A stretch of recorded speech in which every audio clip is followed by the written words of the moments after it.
প্ৰথমতে মই মোৰ ইউটিউব চেনেললৈ সকলোকে স্বাগতম জনাইছোঁ আৰু যদি আপুনি এতিয়ালৈকে মোৰ চেনেলটো ছাবস্ক্ৰাইব কৰা নাই অনুগ্ৰহ কৰি মোৰ চেনেলটো ছাবস্ক্ৰাইব কৰক আৰু লগতে থকা নটিফিকেশ্যন বেলটো টিপি দিবলৈ নাপাহৰিব যাতে মই আপলোড কৰা সকলো ধৰণৰ এডুকেশ্যনেল ভিডিঅ'ৰ নটিফিকেশ্যন আপুনি লাভ কৰে। আমি আগৰ ভিডিঅ'টোত ইন্ট্ৰগেটিভ সেন্টেন্সৰ নেৰেশ্যন চেঞ্জ কেনেধৰণে কৰা হয় অৰ্থাৎ ডাইৰেক্ট নেৰেশ্যনৰ পৰা ইনডাইৰেক্ট নেৰেশ্যন কেনেধৰণে কৰা হয় আমি তাৰ বিষয়ে আলোচনা কৰিছিলোঁ আৰু আজি আমি আলোচনা কৰিম যদি ইনভাৰ্টেড কমাৰ ভিতৰত থকা বাক্যটো ইম্পাৰটিভ সেন্টেন্সৰ হয় তেতিয়া আমি ডাইৰেক্ট নেৰেশ্যনৰ পৰা ইনডাইৰেক্ট নেৰেশ্যন কেনেধৰণে কৰিম। প্ৰথম নিয়মটো হ'ল যে আমি সেইড ভাৰ্বৰ ঠাইত এডভাইচ ৰিকুৱেষ্টেড বা অৰ্ডাৰ ব্যৱহাৰ কৰিব লাগে অৰ্থাৎ ইনভাৰ্টেড কমাৰ ভিতৰত থকা বাক্যটোৰ অৰ্থ অনুসৰি আমি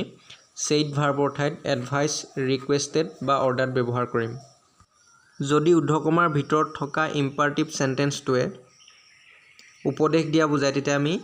সেইড ভাৰ্বৰ ঠাইত এডভাইচ ব্যৱহাৰ কৰিম আৰু যদি অনুৰোধ কৰা বুজায় তেতিয়া আমি সেইড ভাৰ্বৰ ঠাইত ৰিকুৱেষ্টেড ব্যৱহাৰ কৰিম আৰু যদি আদেশ দিয়া বুজায় তেতিয়া আমি সেইড ভাৰ্বৰ ঠাইত অৰ্ডাৰ ব্যৱহাৰ কৰিম। আৰু 2 নম্বৰ যিটো ৰুল সেই ৰুলটো হ'ল যে কমা ঊৰ্ধ্বকমা উঠোৱাৰ পিছত আমি বাক্যটোৰ মাজত টু ব্যৱহাৰ কৰিব লাগিব আৰু 3 নম্বৰ ৰুলটো হ'ল যে টুৰ পিছত ব্যৱহাৰ কৰা ভাৰ্বটোৰ সদায় প্ৰেজেণ্ট ফৰ্মত হয়। ইনভাৰ্টেড কমাৰ ভিতৰত থকা বাক্যটো যদি অন্য সেন্টেন্সৰ হয় তেতিয়া আমি আগত পাইছিলোঁ যে টেন্সৰ পৰিৱৰ্তন হয় যেনে প্ৰেজেণ্ট ইনডেফিনিট টেন্সত থাকিলে আমি সেই বাক্যটো পাষ্ট ইনডেফিনিট টেন্সত লিখিব লাগে আকৌ পাষ্ট ইনডেফিনিটত থাকিলে পাষ্ট পাৰফেক্টলৈ যায়। গতিকে কিন্তু ইয়াত এই সেন্টেন্সটো ইম্পাৰটিভ সেন্টেন্সৰ ডাইৰেক্ট নেৰেশ্যনৰ পৰা ইনডাইৰেক্ট নেৰেশ্যন কৰোঁতে টুৰ পিছত যিটো আমি টু ব্যৱহাৰ কৰাৰ পিছত যিটো আমি ভাৰ্ব ব্যৱহাৰ কৰিব লাগে সেই ভাৰ্বটোৰ আমি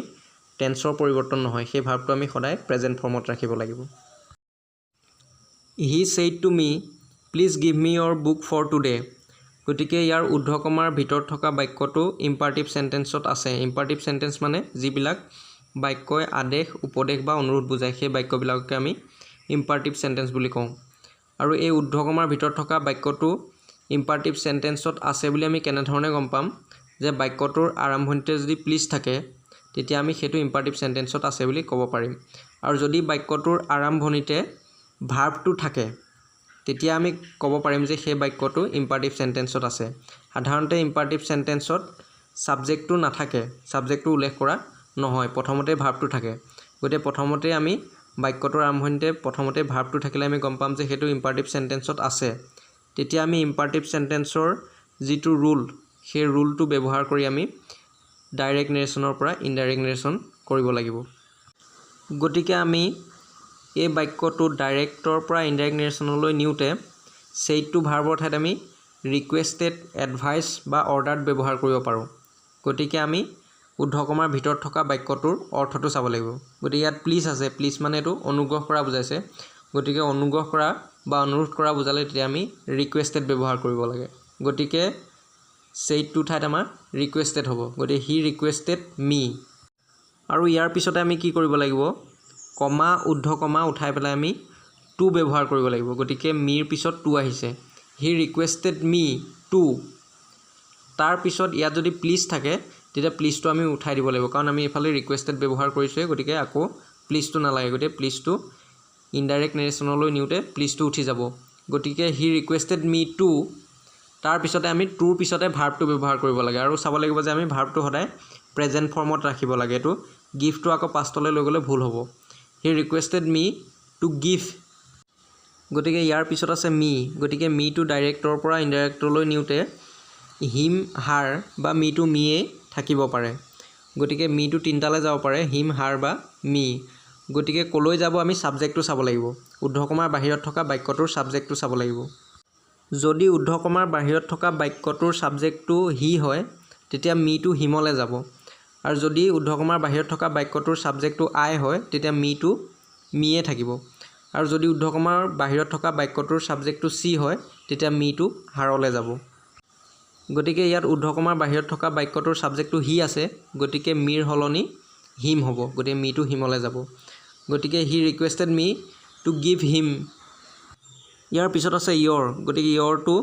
ইনডাইৰেক্ট নেৰেশ্যনলৈ নিওঁতে হিজ হাৰ বা মাই হ'ব পাৰে। গতিকে হিজ হ'বনে হাৰ হ'বনে মাই হ'ব তাৰ কাৰণে ঊৰ্ধ্বকমাৰ বাহিৰত থকা বাক্যটোৰ অবজেক্টটো চাব লাগিব গতিকে অবজেক্টটো চাই পেলাইহে আমি ইয়ৰটো চেঞ্জ কৰিব পাৰিম মানে কথাটো কাক কৈছে সেইটো চাই পেলাইহে আমি ইয়ৰটো চেঞ্জ কৰিব পাৰোঁ গতিকে যদি ঊৰ্ধ্বকমাৰ বাহিৰত থকা বাক্যটোৰ অবজেক্টটো মি হয় তেতিয়া ইয়ৰৰ হলনি মাই আহিব গতিকে হি ছেইড টু মি গতিকে ইয়াত অবজেক্টটো মি আছে ঊৰ্ধ্বকমাৰ বাহিৰত থকা বাক্যটোৰ অবজেক্টটো মি আছে গতিকে ইয়ৰৰ হলনি মাই হ'ব যদি হিম থাকে তেতিয়া ইয়ৰ হলনি হিজ হ'ব আৰু যদি হাৰ থাকে তেতিয়া ইয়ৰৰ হলনি হাৰ হ'ব গতিকে ইয়াৰ পিছত আহিলে the teacher said to me respect your teachers গতিকে আমি ঊৰ্ধ্বকমাৰ ভিতৰত থকা বাক্যটো কেনে অৰ্থ প্ৰকাশ কৰিছে আমি সেইটো চাব লাগিব গতিকে the teacher said to me respect your teachers গতিকে শিক্ষকজনে মোক কৈছিলে যে তোমাৰ শিক্ষকক সন্মান কৰিবা গতিকে ঊৰ্ধ্বকমাৰ ভিতৰত থকা যিটো বাক্য সেই বাক্যটো উপদেশ দিয়া বুজাইছে গতিকে পৰামৰ্শ বা উপদেশ দিয়া বুজাইছে মানে ভাল কথা কৈছে গতিকে ভাল কথা কোৱা মানে সেইটো উপদেশ দিয়া বুজাইছে আৰু শিক্ষকে কোৱা কথা সাধাৰণতে উপদেশ দিয়া বুলি ধৰা হয় গতিকে এইটো অৰ্ডাৰ নহয় এইটো আদেশ দিয়া নাই গতিকে এইটো উপদেশ দিছে গতিকে ছেইড টুৰ ঠাইত আমি এডভাইচ ব্যৱহাৰ কৰিব লাগিব কাৰণ এইটো ঊৰ্ধ্বকমাৰ ভিতৰত থকা বাক্যটো উপদেশ দিয়া বুজাইছে গতিকে দ্য টিচাৰ এডভাইচড মি আৰু ইয়াৰ পিছত আমি কমা ঊৰ্ধ্বকমা উঠাই টু ব্যৱহাৰ কৰিব লাগিব মানে বাক্য দুটাৰ মাজত আমি কনজাংচন হিচাপে টু ব্যৱহাৰ কৰিব লাগিব গতিকে the teacher advised me two তাৰপিছত ইয়াৰ পিছত যিটো ভাৰ্ব থাকে সেই ভাৰ্বটো ব্যৱহাৰ কৰিব লাগিব আৰু ভাৰ্বটো ব্যৱহাৰ কৰোঁতে আমি মন কৰিব লাগিব যে ভাৰ্বটো সদায় প্ৰেজেণ্ট ফৰ্মত ব্যৱহাৰ কৰিব লাগিব ইয়াত আমি টেন্সৰ পৰিৱৰ্তন কৰিব নোৱাৰোঁ গতিকে the teacher advised me to respect তাৰপিছত ইয়ৰটো আছে গতিকে আমি আগত চাইছিলোঁ যে ইয়ৰটো কেনেধৰণে পৰিৱৰ্তন হয় ঊৰ্ধ্বকমাৰ বাহিৰত থকা বাক্যটোৰ অবজেক্টটো চাই পেলাই আমি ইয়ৰটো পৰিৱৰ্তন কৰিব লাগে যদি মি থাকে ইয়ৰৰ সলনি মাই হ'ব যদি হিম থাকে তেতিয়া ইয়ৰৰ সলনি হ'ব হিজ আৰু যদি হাৰ থাকে তেতিয়া ইয়ৰৰ সলনি হ'ব হাৰ গতিকে ইয়াৰ ঊৰ্ধ্বকমাৰ বাহিৰত থকা বাক্যটোৰ অবজেক্টটো মি আছে গতিকে ইয়ৰ সলনি হ'ব মাই গতিকে the teacher advised me to respect my teachers ইয়াৰ পিছত আছে the old men said to me beware of your false friends গতিকে বুঢ়া মানুহজনে মোক কৈছিলে যে মিছা বন্ধুৰ পৰা সাৱধান হ'বা গতিকে এইটো ঊৰ্ধ্বকমাৰ ভিতৰত থকা যিটো বাক্য সেই বাক্যটো আমাৰ উপদেশ দিয়া বুজাইছে গতিকে আমি ছেইড টুৰ ঠাইত আমি এডভাইচ ব্যৱহাৰ কৰিব লাগিব গতিকে দ্য অল্ড মেন এডভাইচ মি তাৰপিছত কমা ঊৰ্ধ্বকমা উঠাই টু ব্যৱহাৰ কৰিব লাগিব তাৰপিছত আহিব ভাৰ্ব টু বিৱাৰ অফ তাৰপিছত ইয়ৰটো হ'ব মাই ফল্ছ ফ্ৰেণ্ডছ গতিকে the old men advised me to beware of my false friends আকৌ যদি ইনভাৰ্টেড কমাৰ ভিতৰত থকা ইম্পাৰটিভ চেণ্টেন্সটোৰ আৰম্ভণিতে ডু নট থাকে তেতিয়া ইনডাইৰেক্ট নেৰেশ্যনলৈ নিলে ডু নট উঠি যায় আৰু বাক্য দুটাৰ মাজত নটটো ব্যৱহাৰ কৰা হয় অৰ্থাৎ ইম্পাৰটিভ চেণ্টেন্সটো যদি প্ৰথমতে ডু নট থাকে তেতিয়া আমি ডু নটটো উঠাই আমি নটটো ব্যৱহাৰ কৰিব লাগে মানে বাক্য দুটাৰ মাজত আমি নটটো ব্যৱহাৰ কৰিব লাগিব আৰু ডু নটটো উঠি যাব যেনে দ্য টিচাৰ ছেইড টু আছ ডণ্ট টেল এ লাই গতিকে ঊৰ্ধ্বকমাৰ ভিতৰত থকা যিটো বাক্য সেই বাক্যটো আমাৰ উপদেশ দিয়া বুজাইছে মানে শিক্ষকে আমাক কৈছিলে যে মিছা কথা নক'বা গতিকে সেই বাক্যটো আমাৰ উপদেশ দিয়া বুজাইছে গতিকে ছেইড টু ঠাইত আমি এডভাইচ ব্যৱহাৰ কৰিব লাগিব দ্য টিচাৰ এডভাইচড আছ তাৰপিছত ইয়াত যিহেতু বাক্যটোৰ আৰম্ভণিতে ডু নট আছে গতিকে ডু নটটো উঠাই আমি বাক্যটোৰ মাজত নটটো ব্যৱহাৰ কৰিব লাগিব গতিকে the teacher advised us not two গতিকে টুৰ পিছতে আমি ভাৰ্বটো ব্যৱহাৰ কৰিব লাগিব গতিকে টেল আছে গতিকে টেল এ লাই গতিকে the teacher advised us not to tell a লাই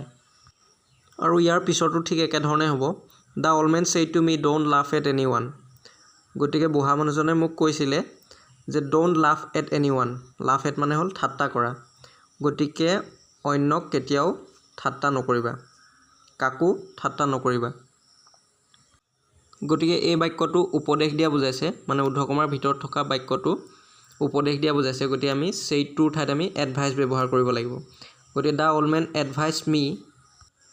ইয়াৰ পিছত আমি ডু নটৰ ঠাইত আমি নটটো ব্যৱহাৰ কৰিব লাগিব গতিকে the old men advised me not to laugh at এনি ওৱান গতিকে ইয়াৰ পিছত আছে the commander said to the soldiers go' to the place immediately গতিকে কামাণ্ডাৰজনে সৈনিকসকলক কৈছিলে যে অতি সোনকালে ঠাইখনলৈ যোৱা গতিকে এইটো কামাণ্ডাৰজনে ছ'ল্ডাৰসকলক অৰ্ডাৰ কৰিছে, আদেশ দিছে, গতিকে এইটো ঊৰ্ধ্বকমাৰ ভিতৰত থকা বাক্যটো আদেশ দিয়া বুজাইছে, গতিকে সেইটোৰ ঠাইত আমি অৰ্ডাৰ্ড ব্যৱহাৰ কৰিব পাৰোঁ। গতিকে the commander ordered the soldiers, তাৰপিছত আহিব বাক্যটাৰ মাজত টু আহিব, গতিকে the commander ordered the soldiers to go' to the place immediately. ইয়াৰ পিছত আহিলে he said to me please give me some money, গতিকে ইয়াত প্লিজ আছে, প্লিজ থকা মানে এইটো বাক্যটো অনুৰোধ কৰা বুজাইছে, গতিকে ৰিকুৱেষ্টেড হ'ব, গতিকে হি ৰিকুৱেষ্টেড মি, তাৰপিছত বাক্যটাৰ মাজত টু আহিব, আৰু ডাইৰেক্টৰ পৰা ইনডাইৰেক্টলৈ নিওঁতে প্লিজটো উঠি যাব, গতিকে he requested me to give him some money. আকৌ যদি ইম্পাৰটিভ চেণ্টেন্সটো লেট আছেৰে আৰম্ভ হয়, ছেইড ভাৰ্বৰ ঠাইত আমি প্ৰপ'জ বা ছাজেষ্টেড ব্যৱহাৰ কৰিব লাগে। যদি ঊৰ্ধ্বকমাৰ ভিতৰত থকা বাক্যটো, ইনভাৰ্টেড কমাৰ ভিতৰত থকা বাক্যটো যদি আৰম্ভণিতে লেটাছ থাকে, তেতিয়া আমি ছেইড ভাৰ্বৰ ঠাইত প্ৰপ'জ বা ছাজেষ্টেড ব্যৱহাৰ কৰিব লাগে। গতিকে প্ৰথমতে আছে Ram said to them let us গ' ফৰ এ ৱাক, গতিকে ইয়াত প্ৰথমতে ঊৰ্ধ্বকমাৰ ভিতৰত থকা বাক্যটোৰ আৰম্ভণিতে লেটাছ আছে, গতিকে লেটাছ থকা মানে আমি ছেইড ভাৰ্বৰ ঠাইত প্ৰপ'জ বা ছাজেষ্টেড ব্যৱহাৰ কৰিব লাগে। আৰু ঊৰ্ধ্বকমাৰ ভিতৰত থকা বাক্যটোৰ যদি পৰামৰ্শ দিয়া বুজায়, তেতিয়া আমি ছাজেষ্টেড ব্যৱহাৰ কৰিব লাগিব, আৰু যদি এনেই মতামত দিয়া বুজায়, এনেই যিকোনো ধৰণৰ এটা মতামত দিয়া বুজায়, তেতিয়া আমি প্ৰপ'জ ব্যৱহাৰ কৰিব লাগিব। গতিকে লেটছ গ' ফৰ এ ৱাক মানে ফুৰিবলৈ যাওঁ ব'লা, এইটো কোনো পৰামৰ্শ দিয়া নাই, এইটো জাষ্ট এটা মতামত দিছে, গতিকে সেইকাৰণে আমি প্ৰপ'জ ব্যৱহাৰ কৰিব লাগিব। গতিকে ৰাম প্ৰপ'জ টু দেম, আৰু আমি লেটাছ থাকিলে বাক্য দুটাৰ মাজত ডেট ব্যৱহাৰ কৰিব লাগিব, আমি ইয়াত টু ব্যৱহাৰ কৰিব নোৱাৰোঁ। আগত আমি ইম্পাৰটিভ চেণ্টেন্সত আমি টু ব্যৱহাৰ কৰিছিলোঁ, গতিকে লেটাছ থাকিলে আমি তাত টু ব্যৱহাৰ কৰিব নোৱাৰিম, বাক্য দুটাৰ মাজত আমি ডেট ব্যৱহাৰ কৰিব লাগিব। গতিকে Ram propose to them date, আৰু লেটাছৰ সলনি দে শ্বুড বা উই শ্বুড ব্যৱহাৰ কৰিব পাৰোঁ। আৰু যদি ঊৰ্ধ্বকমাৰ বাহিৰত থকা, ইনভাৰ্টেড কমাৰ বাহিৰত থকা বাক্যটোৰ যদি ছাবজেক্ট বা অবজেক্ট আই, উই, আছ বা মি থাকে, তেতিয়া আমি উই শ্বুড ব্যৱহাৰ কৰিব লাগিব, আৰু যদি অন্যথা অন্য বেলেগ ছাবজেক্ট বা অবজেক্ট থাকে, তেতিয়া আমি দে শ্বুড ব্যৱহাৰ কৰিব পাৰিম। গতিকে এই বাক্যটোত দে শ্বুড ব্যৱহাৰ হ'ব, গতিকে Ram propose to them that they should go' for a walk. যদি আই ছেইড টু দেম হ'লহেঁতেন, তেতিয়া I propose to them that we should go' for a walk হ'লহেঁতেন, যদি ছাবজেক্টটো আই বা উই থাকিলেহেঁতেন, বা অবজেক্টটো মি বা আছ থাকিলেহেঁতেন, তেতিয়া আমি উই শ্বুড ব্যৱহাৰ কৰিব লাগিলেহেঁতেন। যদি ৰাম ছেইড টু আছ হ'লহেঁতেন, তেতিয়া ৰাম প্ৰপ'জ টু আছ date we should go' for a walk হ'লহেঁতেন।